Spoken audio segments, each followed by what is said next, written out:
Morning, day 340 of the worldwide Megacrisis Hungerstrike to save your life.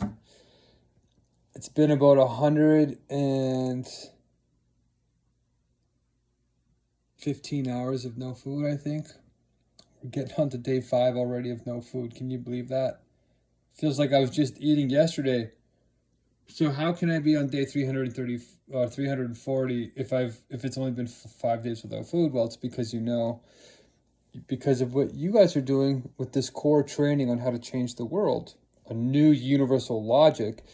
I get to eat because I count it as blessings towards my next meal. The next meal requires 3,600 blessings. Last night on the weekend, I got a good start on making the new recruitment program. We have 2,000 people interested, and we got another 30 volunteers last night interested. So I'm going to start contacting them because I really don't want to go longer than 2 weeks without food this time. I'm feeling okay though. Personal update: I got 7 hours of sleep last night, which is very rare for me, but I got a bit of a headache, and I can feel myself getting into what's called ketosis. Your mind actually gets clear. So I'm starting to feel that way, but I'm still tired. I had a really intense meeting this morning, and world news is pretty shocking. Like, we have Elon Musk this morning saying that there's no sense in saving for retirement because he says super intelligent AI is going to take over everything. And he's right. Claude Mythos it's starting right now. There's a weird paradox happening in world news too, so don't get sucked into this. There's going to be an AI bubble. And a bubble happens when you overinvest on hype. The productivity of the real idea or product is higher than it is in reality. That's what happens with normal technologies for all of human history, except for this time. This is qualitatively different, okay? AI is taking over everything, so its productivity is as high as the hype. In fact, it's higher. Can you believe that? $1.6 trillion were spent on AI, just AI, alone last year in 2025. That's more than any other technology in human history, almost combined. The next closest thing was the United States Interstate Project in in the last few decades, 1970s, 80s, 90s, or something like that. And they spent $900 billion, which was a lot back then. Okay, and that was multi-year. This is 1 year, 1.6 trillion. And it's increasing because they know that whoever owns AI will own everything. And it looks like it's going to be Anthropic, thank God, in the good way. Because Anthropic is the safety team that cares about AI. And they've had to do some shortcuts. You'll hear some bad things about Anthropic, but they were in a double bind. In order to get out on top, as what OpenAI was supposed to be as a nonprofit, they had to catch up, and they did. Like I said yesterday, their valuation is now $1 trillion. But here's the thing. People are confused because of the paltering that is happening in the public sphere. People aren't telling the public the truth because the public would freak out if they knew that they were being replaced without government intervention of even close to the same scale. We need to get public knowledge higher so that they can start protesting in the streets proportional to what's happening. The investment in AI is 2,000 to 1. 2,000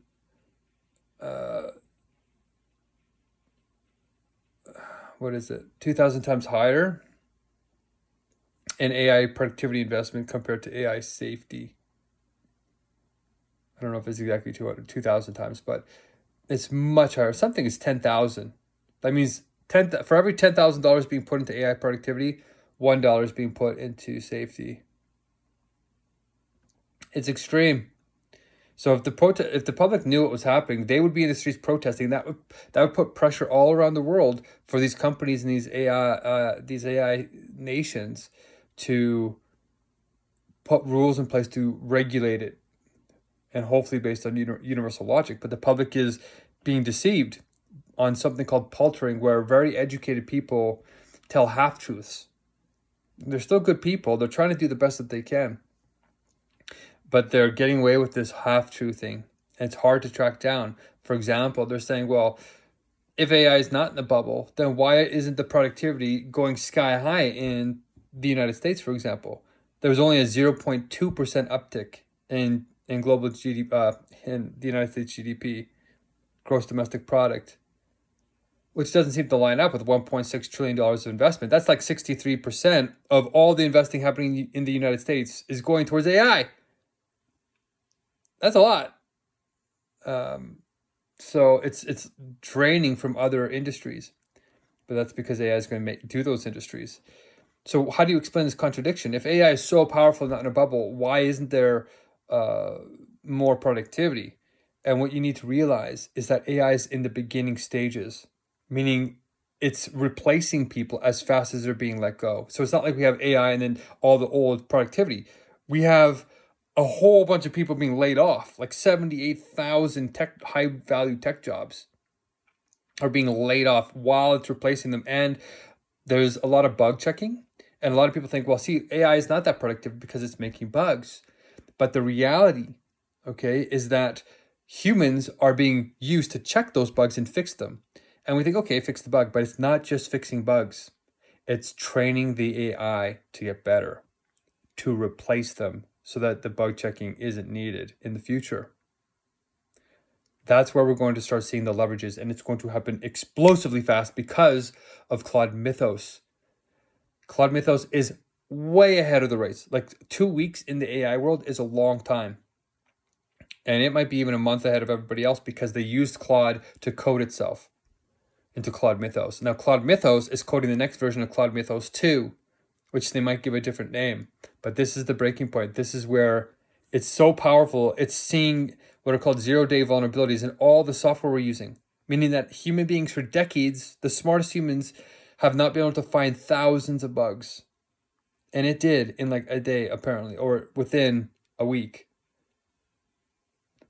So Claude Mythos will probably win the AI race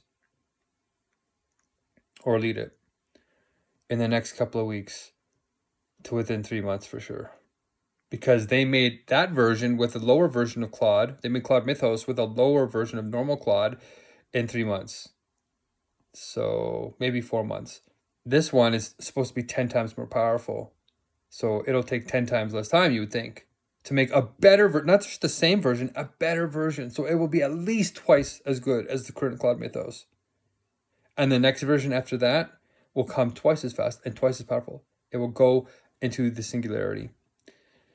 AI experts' most outrageous predictions that AI is going to take over, those predictions are being shown, according to studies, to be 400% too slow. We're moving 400% faster than even those predictions. Okay, so that's world news right now. China realizes what's going on. It's blocking Meta, Mark Zuckerberg's Facebook company, from buying Manus, which is one of the most powerful AI models in China, because China is heading over to Iran right now to confront the United States. And Iran is trying to concede and saying, it's not our fault, we're willing to negotiate, but they're not negotiating on real terms. And Trump knows that. And they know that Iran is backing China.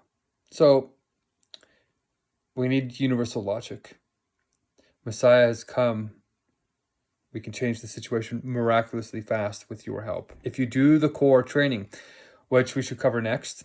So we just did my personal update, the emergency core, and we're going to go on to the core. So One World Spirit core is about time compression through clarity and ego wisdom, with the problem being the Megacrisis, the solution being the 2 sacred sentences, and the implementation being the flow rules and flocks. That's it. That's everything. So we unpacked time compression, ego wisdom, the Megacrisis, the 2 sacred sentences, and now we've done flow roles, which was the executor and the relationship builder. Now we're going to do the strategist. So the strategist flow role is about making meetings balanced and world-class, right? They need to move through forming, storming, norming, and then performing. The strategist is like blue energy, and think of blue as calm like the sky, calm like water. Okay, and they're the ones that keep us, no matter what's happening, they keep us on track towards our vision, our original goals. And they break that vision down into short-term, intermediate term, and long-term goals. That's what every great organization does. And they switch those goals depending on the context of what happens around them. So they're not locked into a dead path. All right? And what they also do is they track one other thing. And it's very important because not a lot of people realize this, but they track ideas. Ideas have been shown as the main economic driver for all value. And underneath ideas is the experience of ideas is flow state when you do them right. Okay, and flow state is really the highest value that humans are looking for. All right, so that's the quick core update, and we'll end with it doesn't have to be painful and grinding the whole time. We can have our professional lives, our personal lives, and our academic lives, our activist lives come together all at the same time. So for me, I'm looking for the wifey. Could be you. The wifey slogan is, if she's too hardcore wise for everybody else, she's right, just right for me. And she's vegan, old soul, cares a lot, inspires people. And if you know somebody like that, send them my way. And if you come to our meetings, we will try and connect you to that as well. And I'm organizing, I think we have like 2,000 people that I have the message. It's a lot.